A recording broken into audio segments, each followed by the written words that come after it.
Prezado bebê, prezada mãe, prezados irmãos e irmãs, louvado seja nosso Senhor Jesus Cristo. A primeira leitura narra um episódio da expulsão de Agar com seu filho Ismael. Agar era serva de Abraão, e dela Abraão tinha tido um filho, Ismael. Era um costume daquela época, se não me engano, atestado também no Código de Hammurabi, que foi contemporâneo de Abraão, de que quando um homem não tinha filho, ele deveria, por causa da esterilidade da esposa, unir-se à serva ou à escrava para que ela gerasse um filho para ele. Assim foi a própria Sara quem pediu a Abraão que, por meio de sua serva Agar, obtivesse uma posteridade para a família.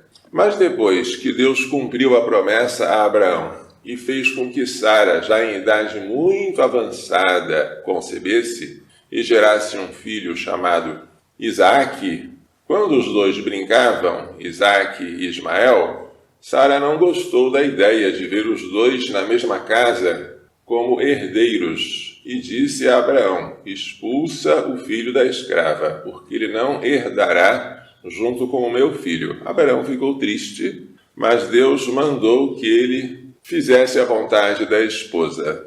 Mandou a escrava embora juntamente com o seu filho Ismael para o deserto com um odre de água.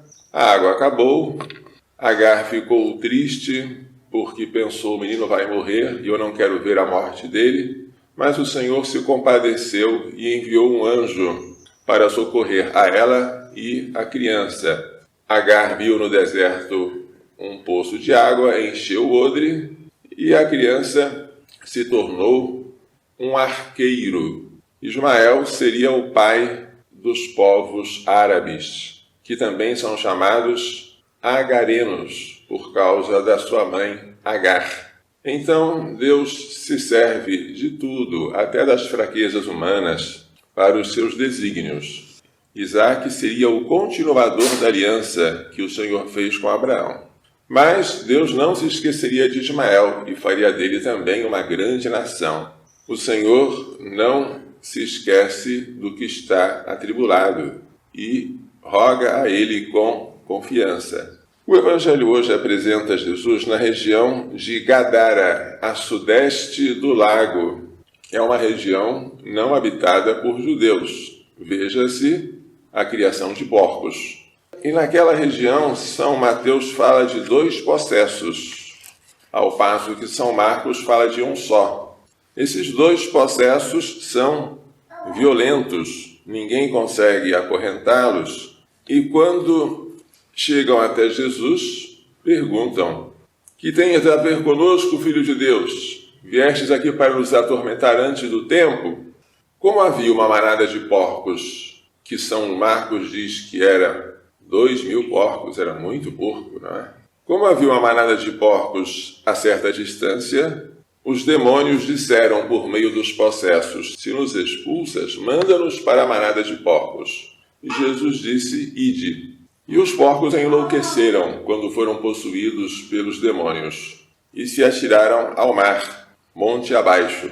E os homens que guardavam os porcos, os pastores da manada, fugiram e foram até a cidade e contaram tudo. E os habitantes, em vez de agradecerem a Jesus pelo exorcismo, pela libertação do demônio, rogaram insistente a Jesus que ele fosse embora, por causa do prejuízo econômico que ele havia causado. Afinal, por causa dele, muitos porcos morreram. O que ocorreu com os possessos de Gadara ocorre com algumas pessoas de hoje. Elas não querem o demônio e às vezes chamam o sacerdote para dar uma bênção na casa que parece mal assombrada. Eu estou ouvindo vozes, padre. Durante a noite, alguma coisa me diz que o demônio está aqui. O padre vem para tentar fazer um exorcismo simples, para invocar São Miguel Arcanjo e para afastar os demônios daquela casa, mas ele percebe que naquela casa existem muitos porcos. Porcos não são as pessoas que moram nela, mas coisas que são do demônio.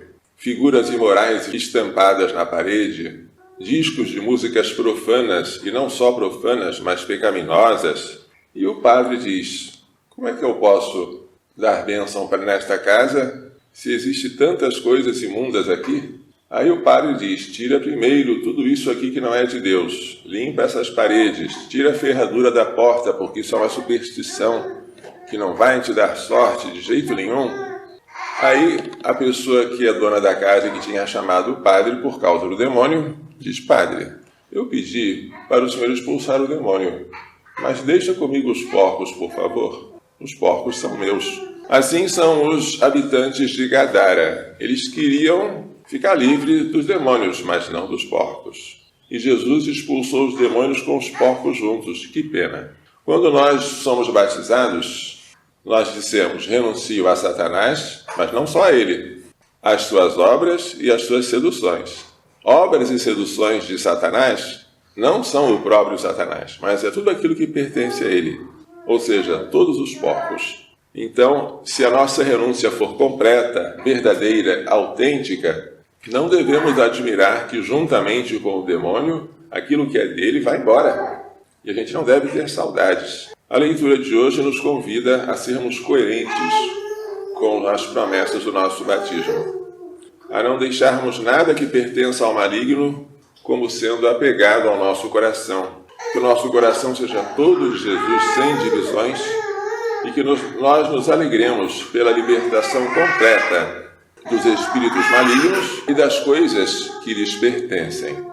Que Maria Santíssima, que sempre serviu a Deus com um coração indiviso, nos faça entender e pôr em prática as lições desta liturgia. Louvado seja nosso Senhor Jesus Cristo. Para sempre seja louvado, e nossa Mãe Maria Santíssima.